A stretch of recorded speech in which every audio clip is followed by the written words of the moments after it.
여러분, 지금 손에 들고 있는 그 스마트폰, 처음 샀을 때 그 빠릿빠릿함은 도대체 어디로 사라진 걸까요?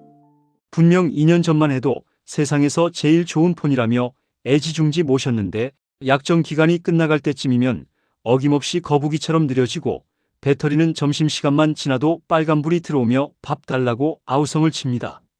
정말 답답해서 미칠 지경이죠. 이럴 때 대부분의 사람들은 자신의 사용 습관을 탓하며 자책하곤 합니다. 아, 내가 게임을 너무 많이 했나? 사진을 너무 많이 저장해서 용량이 꽉 찼나? 그러면서 자연스럽게 대리점으로 발걸음을 옮깁니다. 그리고는 또다시 200만 원에 육박하는 최신형 스마트폰을 36개월 할부로 긁으며 이번에는 정말 오래 쓰겠다고 굳게 다짐합니다. 하지만 놀랍게도 2년 뒤 여러분은 정확히 똑같은 상황을 마주하게 될 것입니다. 폰은 또다시 느려지고 배터리는 방전되며 디자인은 촌스러워 보일 테니까요. 과연 이것이 우연일까요? 기계도 사람처럼 나이를 먹어서 자연스럽게 늙는 것일까요? 만약 이 모든 과정이 누군가에 의해 아주 치밀하게 계획된 각본이라면 어떨지 상상해 보셨나요? 우리는 오늘 전 세계 시가총액 2위 기업인 애플이 어떻게 소비자의 지갑을 털어가는지 그 불편한 진실을 파헤쳐 보려고 합니다. 여러분이 스마트하다고 믿으며 내린 구매 결정들이 사실은 거대한 기업의 손바닥 안에서 노란한 결과일 수도 있습니다. 단순한 음모론이 아닙니다. 지금부터 들려드릴 이야기는 실제 역사와 경제학이 증명하는 팩트입니다. 경제학에는 기업들이 소비자의 지갑을 열기 위해 만든 아주 은밀하고 무서운 개념이 있습니다. 바로 계획된 노후화입니다. 어렵게 느껴지시나요? 쉽게 말해 제조사가 물건을 만들 때 영구적으로 튼튼하게 만드는 게 아니라 일정 시간이 지나면 반드시 고장이 나거나 성능이 떨어지도록 애초에 시한폭탄처럼 미리 설계해서 내놓는다는 뜻입니다. 이 악랄한 수법의 시초는 1920년대 전구 회사들의 담합이었습니다. 당시 기술로는 100년 동안 꺼지지 않는 전구를 충분히 만들 수 있었지만 그러면 전구가 안 팔리잖아요. 그래서 그들은 전구 수명을 1000시간으로 줄이기로 합의합니다. 멀쩡한 기술을 퇴보시켜 소비자가 계속 물건을 사게 만드는 자본주의의 어두운 그림자가 시작된 거죠. 그리고 21세기 이 고전적인 수법을 가장 세련되고 완벽하게 부활시킨 기업이 바로 애플입니다. 과거에는 단순히 부품을 약하게 만들었다면 애플은 첨단 소프트웨어를 이용합니다. 겉보기엔 멀쩡한 하드웨어를 소프트웨어 업데이트라는 명목으로 서서히 그리고 아주 확실하게 뇌사 상태로 만들어버리는 것이죠. 이것이 바로 디지털 시대에 계획된 노후화입니다. 전 세계를 충격에 빠뜨렸던 2017년 배터리 게이트를 기억하시나요? 구형 아이폰 사용자들이 업데이트 후 폰이 급격히 느려졌다고 호소했습니다. 조작 의혹이 불거지자 애플은 그제야 시인했습니다. 배터리 성능이 떨어지면 폰이 꺼질까봐 우리가 친절하게 성능을 강제로 낮췄다는 황당한 변명을 내놓으면서 말이죠. 소비자의 동의는 없었습니다. 애플의 주장은 고객을 보호하기 위해서였다고 합니다. 하지만 상식적으로 생각해 봅시다. 배터리에 문제가 있으면 배터리를 교체하라고 알려주는 게 정상 아닐까요? 몰래 성능을 반토막 내서 내 폰이 똥폰이 됐네, 바꿔야겠다라고 생각하게 만드는 건 명백한 기만 행위입니다. 결국 이 사건의 본질은 신형 아이폰 판매량을 늘리기 위한 꼼수였습니다. 이 사건 이후 애플은 배터리 교체 비용을 한시적으로 인하하며 사태를 수습하려 했지만 이미 신뢰는 바닥으로 떨어졌습니다. 프랑스와 이탈리아 등 각국 정부는 애플에게 막대한 벌금을 부과했죠. 하지만 애플이 벌어들이는 천문학적인 수익에 비하면 그 벌금은 세 발의 피, 껌값 수준에 불과했습니다. 그들은 여전히 멈추지 않고 있습니다.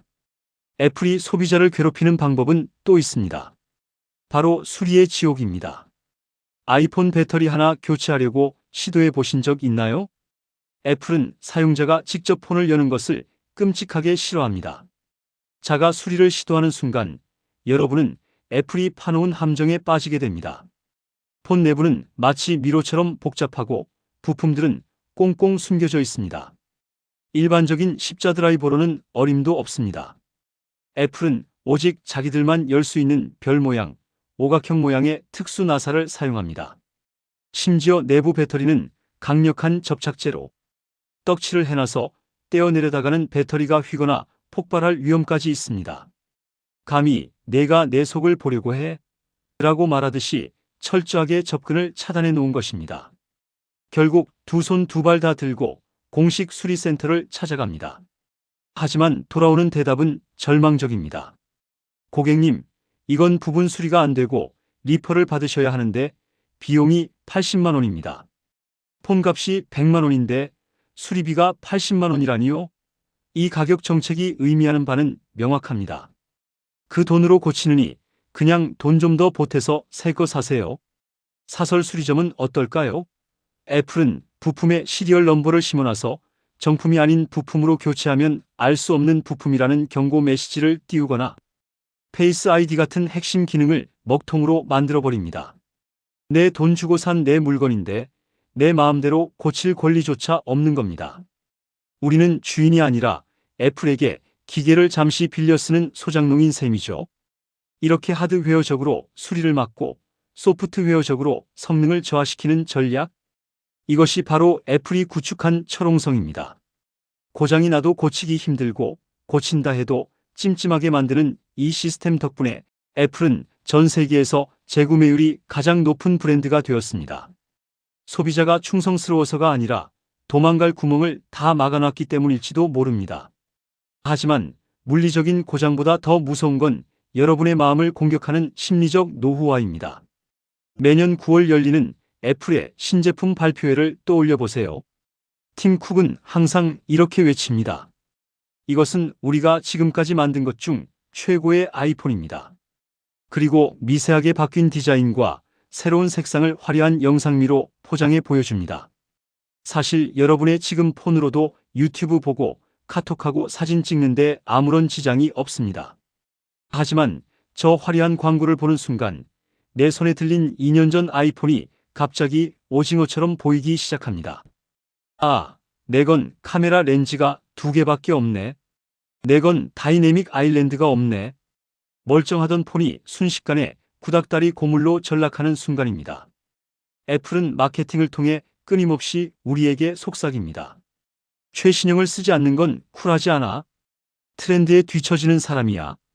특히 청소년들 사이에서는 아이폰을 쓰지 않거나 구형 모델을 쓰면 소외감을 느끼게 만드는 일명 왕따 마케팅까지 자연스럽게 형성되었습니다. 기능이 필요해서가 아니라 무리에 끼기 위해 폰을 바꾸게 만드는 것이죠. 충전 단자를 라이트닝에서 C타입으로 바꾸고 노치 디자인을 알약 모양으로 바꾸는 등 아주 사소한 디자인 변경. 이게 바로 구형 사용자를 식별하는 낙인 찍기입니다.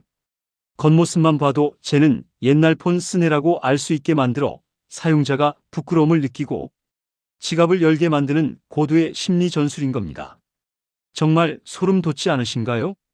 이렇게 2에서 3년마다 200만 원씩 쓴다고 가정해 봅시다.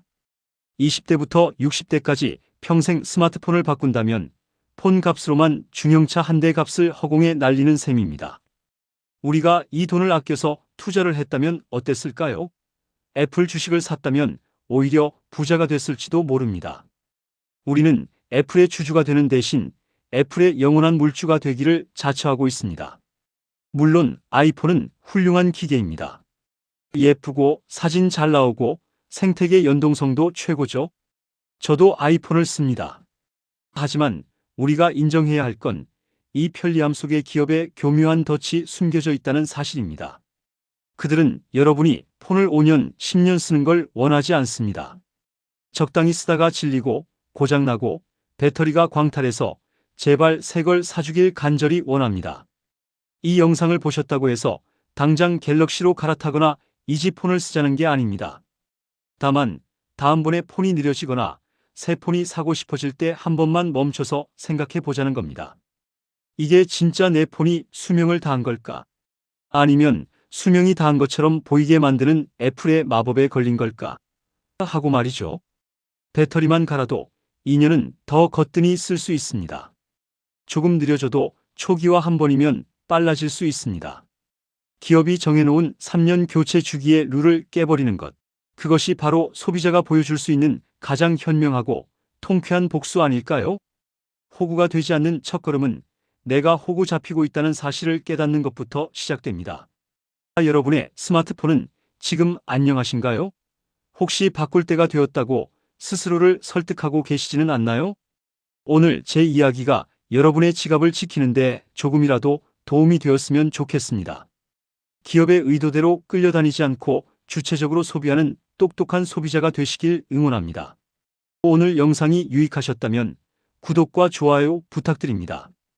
여러분의 구독 한 번이 제가 거대 기업의 불편한 진실을 계속 파헤치는 데 큰 힘이 됩니다.